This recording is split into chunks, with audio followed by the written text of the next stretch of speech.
design of filtration units. This is the first topic for chapter 2, and after filtration unit we will see some membrane filtration design, and after that design of heat exchangers. In that we will see plate heat exchanger, shell and tube heat exchanger, and after shell and tube heat exchanger it is having fin type heat exchanger, and thereafter we are having the condenser design, and after that we are having evaporator design. In that we will see only single effect evaporator. So let's start today's lecture. It is about design of filtration unit. In today's lecture we will see the introduction, in which we will see mostly the definitions regarding filtration, what is filtration and what are the factors affecting filtration. Then what do you mean by rate of filtration? After that we will see some factor affecting rate of filtration, because whenever we are designing the filtration unit, the rate of filtration is very much important. At that time we will see rate of filtration, and what are the different filter medias we have used, we can use, and classification of different filter medias. Lastly, the application of filtration in food industry. So what do you mean by filtration? Filtration is a separation process. So we need a porous medium to separate two different, like we are having a slurry with us. From that, if we want to separate solid and liquid, so we need a porous material. So separation of that solid and liquid material with the help of a porous media is known as filtration. So definition may be like filtration defined as the separation of solid from a fluid by means of porous medium that retains the solid but allows the fluid to pass. So there are some terms in filtration. So first is slurry. What do you mean by that? Then filtration medium, filter cake, filtrate. So from this diagram we can see whatever feed we are providing is known as slurry. Slurry is containing the solid particles as well as liquid particles. Okay, and we separate these solids from this liquid with the help of porous media or a membrane. Okay, so this is a porous media which separates solid and liquid particles. So the slurry is a combination of solids and liquid particles which we feed into the filtrate. The next is filtered medium. Filtered medium is nothing but the porous material we are using is filtered medium. Okay, there are many types of filtered medium. It can be woven, it can be non-woven type, or it can be membrane type also. So there are various types of filtered medium that we will see later. So next is filter cake. So once we separate the liquid and solid particles, what will happen? The solid particles deposit upon the porous medium. Here the solid particle will deposit. Here we are seeing these are the solid particles, and this is liquid. So what will happen? These solid particles will deposit over the porous medium. So that is make a cake. That is known as a filter cake. Next is filtrate. Filtrate is whatever permeates from the porous medium is filtrate. Generally it will be the liquid which pass through the membrane, that will be the liquid, or that is also known as filtrate. So I hope you will be knowing these terms, because we are going to use these terms in further in our lecture. So what do you mean by rate of filtration? This is one of the very most important factor which we are going to design. If we are going to design any filters, then these are the most important factor which we look after. Okay, so you might know Darcy's law. Okay, Darcy's law deals with flow through the porous mediums. Okay. Generally the equation which deals with flow through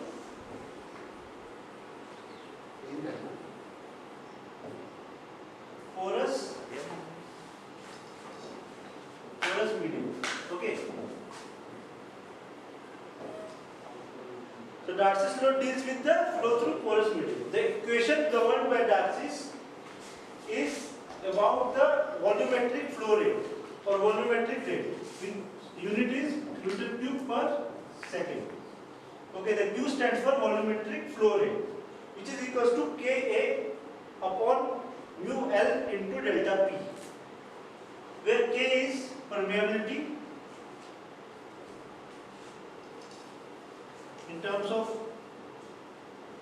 meter square, then A is the area in terms of meter square,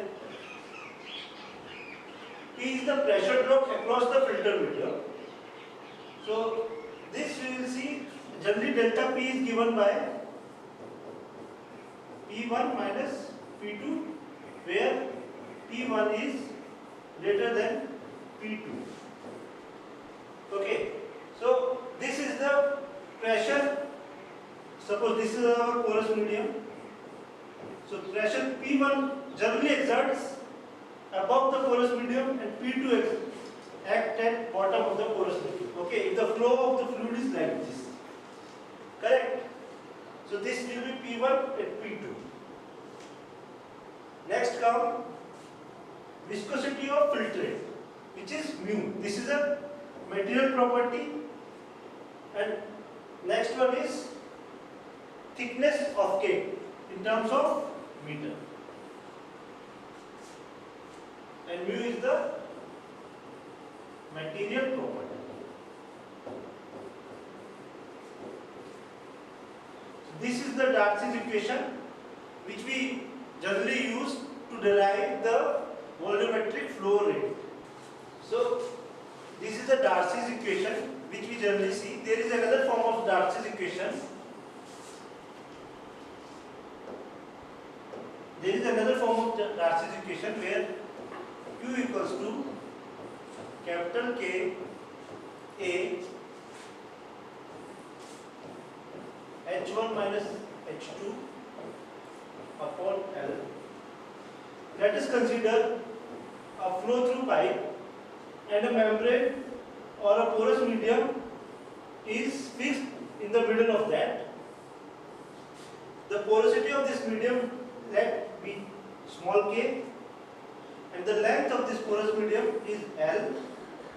Cross-section area of this porous medium is A, and this will be the head of the fluid flowing in before this porous medium, and this will be the head of the fluid flowing after the porous medium. Let us consider H2, and this will be H1. In this case, the Darcy's equation will be capital K A H1 minus H2 upon L, where L is the length of the porous medium. So now, how to get this capital K? What is capital K? Capital K is hydraulic conductivity, and the formula for hydraulic conductivity is V into L upon G A small k, where V is dynamic viscosity, L is the length of the porous medium, G is the acceleration due to gravity, A is the cross-section area of porous material, and K is the permeability of porous medium. So these are the two forms of Darcy's laws which we are going to see in our class. So next one is factors affecting the rate of filtration.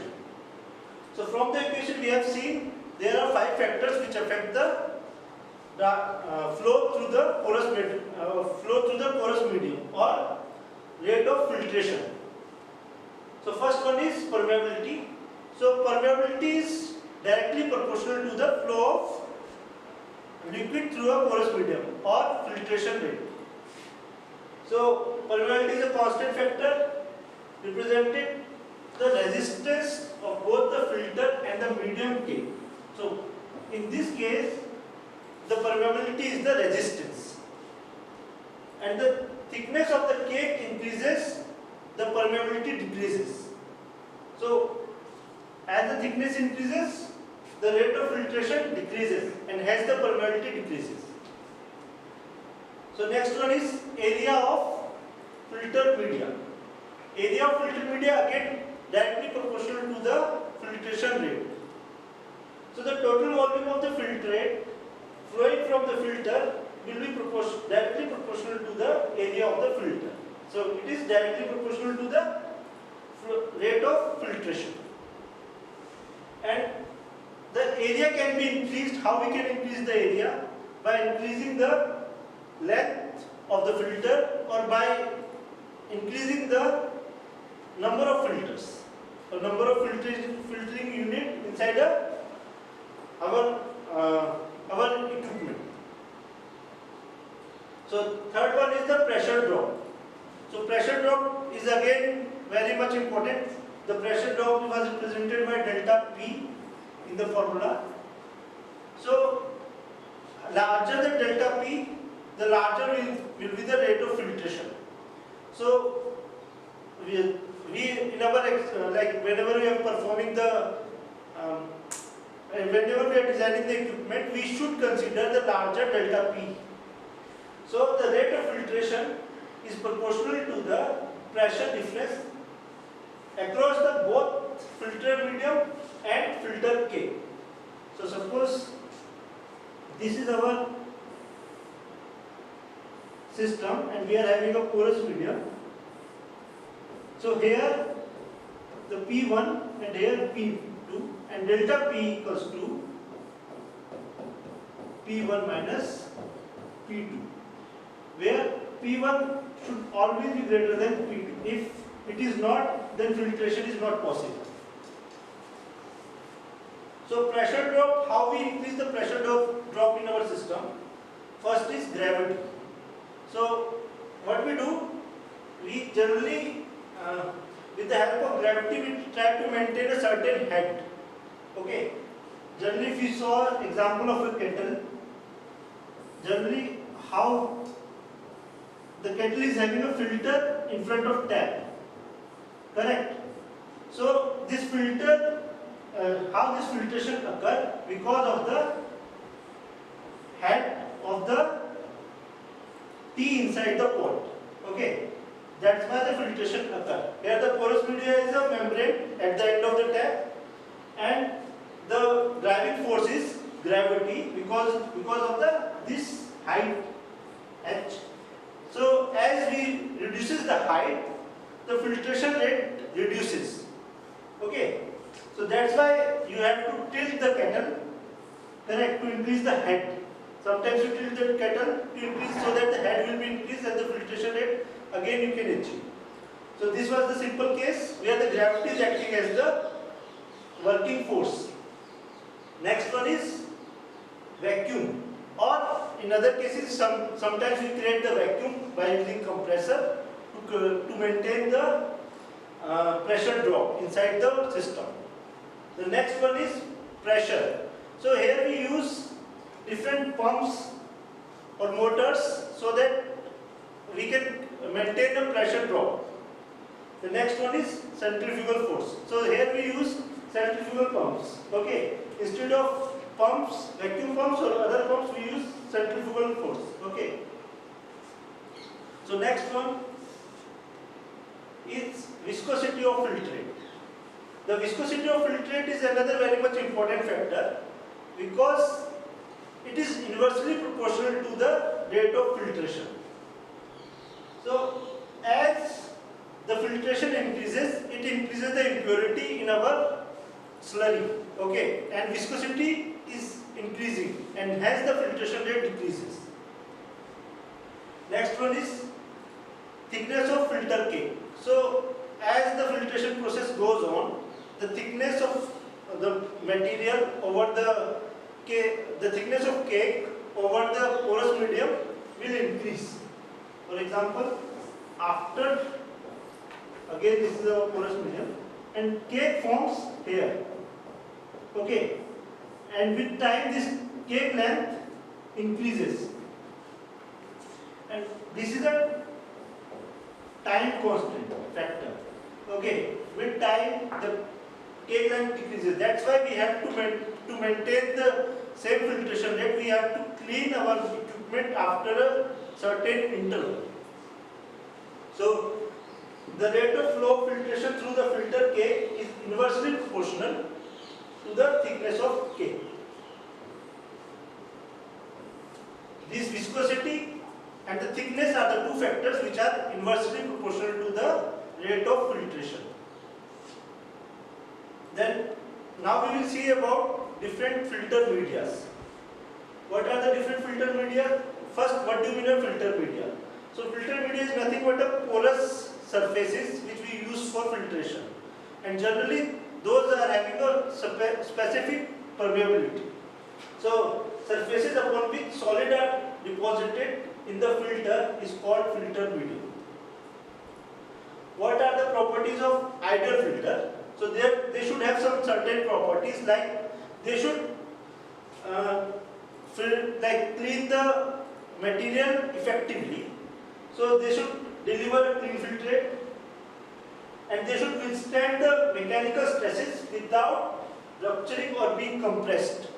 So with time what happens, the cake formation occur over the filter media, and hence it will increase the stresses acting upon them. So we should consider all those stresses while designing, and at that time it should withstand all the mechanical forces, like pressure is also acting on that porous medium. So we should consider all those forces while designing any filter medium. So next one is, it should be inert in nature, like it shouldn't react either with your slurry or with your filtrate. So it should be chemically or physically interact. There will be no chemical or physical interaction. Next one, it must retain its structure. Okay, if due to force acting on it, if it is compressing, then our filtration rate is changing, and the property of filtrate is also changing. That we don't want. Hence, it must retain the solid structure without clutching at the start of the filtration. So after filter media, we will see classification of filtration medias. So classification of filter media. First one is woven filter. So woven filter are generally wire mesh filter or fabric filter. So fabric filter of cotton, nylon or wool we use in case of woven filter. So wire springs are either made up of cotton or nylon. So woven filter looks like this. Next one is non-woven filters. Non-woven filters are our filter paper we are using in lab is a non-woven filter. So it is a common type of filter, and this is like why we use non-woven filter, because the permeability control is better in case of non-woven filters. That's why we use non-woven filter in comparison to woven filter. Next one is membrane filters. So membrane filters are generally of four types: microfilters, like microfiltration, ultrafiltration, nanofiltration, reverse osmosis. Those we will see the design of this membrane filtration in next lecture. So they are made up of some casting. So this casting is generally made up of nylon, Teflon or polyvinyl chloride, and these membranes are made up of either ester or cellulose. So another one is porous plates. So porous plates, the most common example for porous plate filters are medium are the sand material. Okay. So generally what we use either rubbers or metals or natural material like stones, which will retain some structure and there will be a porous in nature. So because of its porosity, it attains some permeability, and after some time that permeability will be constant. That's why this porous material we use in designing the filtration units. So what are these application of this various type of filtrations in food industry? So for clarification of juice, for concentration and clarification. For example, when we are removing pulp fibers from the juice, and we need a clear juice, we use filtration. The next one is clarification of wine. Next one is refining of oil. Here unwanted or unsaturated fats we remove from the saturated fat. Okay. So in refining of oils, removal of saturated and unsaturated fat.